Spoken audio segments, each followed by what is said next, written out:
గన్నవరం అంతర్జాతీయ విమానాశ్రయం విస్తరణ కోసం భూములు ఇచ్చిన రైతులకు ఫ్లాట్ల కేటాయింపు ప్రక్రియ పూర్తి కావడం ఆనందంగా ఉందని గన్నవరం ఎమ్మెల్యే ఎర్లగడ్డ వెంకటరావు తెలిపారు. అమరావతి ప్రాంతంలో 79.87 కోట్ల విలువైన ఫ్లాట్లను రైతులకు అందజేస్తున్నట్లుగా తెలిపారు. గన్నవరం విమానాశ్రయ కొత్త టెర్మినల్ ను త్వరలో ప్రారంభించి అంతర్జాతీయ సర్వీసులను అందుబాటులోకి తీసుకురానున్నట్లుగా ఆయన వెల్లడించారు. గన్నవరం విమానాశ్రయ విస్తరణ కోసం ల్యాండ్ పూలింగ్ పథకం కింద భూములు ఇచ్చిన రైతులకు పెండింగ్ లో ఉన్న ఫ్లాట్ల కేటాయింపు ప్రక్రియకు ఎమ్మెల్యే ఎర్లగడ్డ వెంకటరావు చొరవతో పరిష్కారం లభించింది. ఎంపీడీఓ కార్యాలయంలో జరిగిన కార్యక్రమంలో 75 మంది రైతులకు 79.87 కోట్ల విలువైన 85 ఫ్లాట్ల అలాట్మెంట్ పత్రాలను పంపిణీ చేశారు. ఈ సందర్భంగా ఆయన మాట్లాడుతూ 10 ఏళ్లుగా ఎదురు చూస్తున్న రైతుల సమస్యను ముఖ్యమంత్రి దృష్టికి తీసుకుని వెళ్లి పరిష్కరించినట్లుగా తెలిపారు. మిగిలిన కేసులను కూడా త్వరలో పూర్తి చేయాలని అధికారులకు ఆయన ఆదేశాలు జారీ చేశారు. అక్రమంగా తవ్విన చెరువుల వల్ల జరుగుతున్న ప్రమాదాలపై ఆందోళన వ్యక్తం చేస్తూ వెంటనే ఫెన్సింగ్ ఏర్పాటు చేయాలని సూచించారు. అలాగే రామవరపాడు వద్ద రూరల్ పోలీస్ స్టేషన్ వంతెన నిర్మాణం వంటి అభివృద్ధి పనులు త్వరగా ప్రారంభమవుతాయని వెల్లడించారు. గన్నవరం విమానాశ్రయం కొత్త టెర్మినల్ ప్రారంభంతో పాటు అంతర్జాతీయ సర్వీసులు త్వరలో అందుబాటులోకి వస్తాయని స్పష్టం చేశారు. గ్రామంలో 1,30 లక్షల రూపాయలతో శంకుస్థాపన చేయడం జరిగింది. ఒక నెల రోజుల్లో రోడ్డు ప్రజలకు అందుబాటులోకి వస్తుంది. అలాగే ఈ కృష్ణా జిల్లా కలెక్టర్ బాలాజీ గారికి ధన్యవాదాలు తెలియజేస్తున్నాం.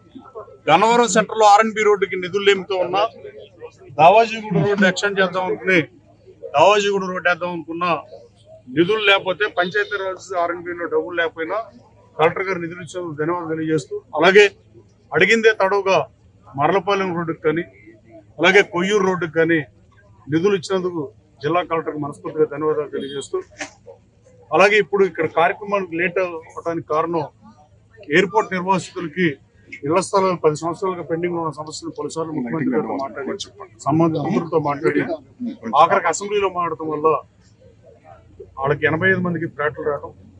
అలాగే ఈ నియోజకవర్గంలో గతం నుంచి 8-9 సంవత్సరాల నుంచి అక్రమంగా మట్టి దోవనాల మీద ఈ గొంతుకు ఒకటే ప్రశ్నించింది.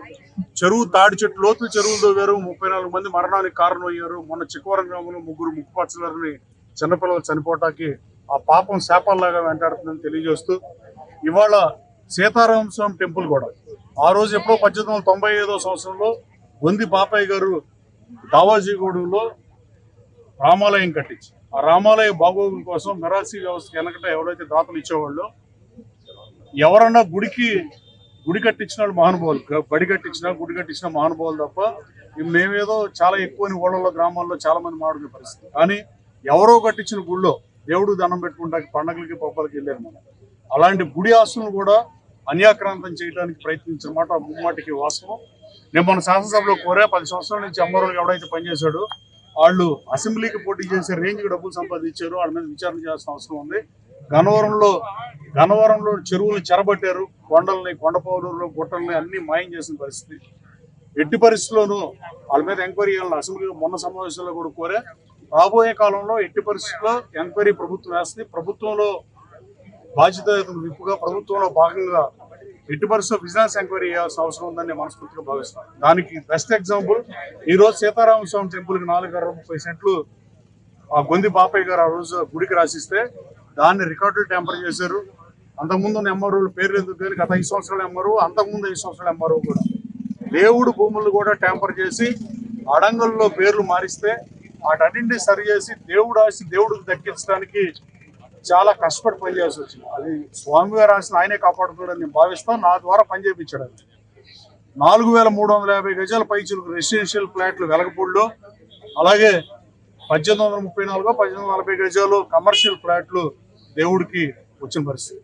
29,000 ఎకరాల భూమి సమీకరించినప్పుడు 31 గ్రామాల్లో దేవాలయాలు కొన్ని భూములు ఆయకొట్లో దేవాలయ భూములు ఉంటే అటన్నిటికీ అమరావతిలో 10 ఏళ్ల క్రితమే దేవుడికి ఇస్తే మన నియోజకవర్గానికి సంబంధించి దావాజీగూడ సీతారామయ్య స్వామి ఎట్టకేలకి ఈ రోజున ఆ పట్టాలు రావటం, ఫ్లాట్లు అలాట్ చేయటం గన్నవరం నియోజకవర్గ ప్రజలందరి తరఫున ఆ స్వామివారు రాసిన ఆయనే కాపాడుకున్నాడు. ఈ ఎంఆర్ఓలు చేసినవి చెరువుల్ని చెరబట్టారు, చెరువుల్ని ఆక్రమించారు. పార్టీలు చూసే ప్రసక్తి లేదు. 4 ఎంఆర్ఓలకు ఆదేశాలు ఇచ్చా, 2 కలెక్టర్లతో కమిటీలు వేయించా.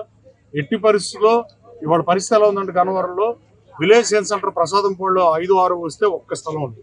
32 kV సబ్స్టేషన్లు మాట్లాడి అసెంబ్లీలో మాట్లాడి కాకులపాడులో కానీ రామవరపాడులో సబ్స్టేషన్ లేదని చెప్పి 33 kV సబ్స్టేషన్ 2 శాంక్షన్ చేపిస్తే అవి పెడతాకు ఒక్కదానికి స్థలం ఉంటే మనం ఒకదానికి శంకుస్థాపన చేసి అలాగే అంబాపురంలో 1800 గజాలని మాజీ ఐఆర్ఎస్ అధికారులు దోచుకునే పరిస్థితి. గన్నవరం అంటే మట్టి కాదు, గన్నవరం అంటే మనుషులని గురజాడప్పారావు గారు ఎట్టయితే దేశం అంటే మనుషులు మట్టి కాదు, దేశం అంటే మనుషులు అన్నాడు, గన్నవరం అంటే మట్టి మట్టి మట్టి అని మాట్లాడి పరిస్థితి. తాడి చెట్లు లోతు తవ్వి 34 మంది మరణానికి కారణమైన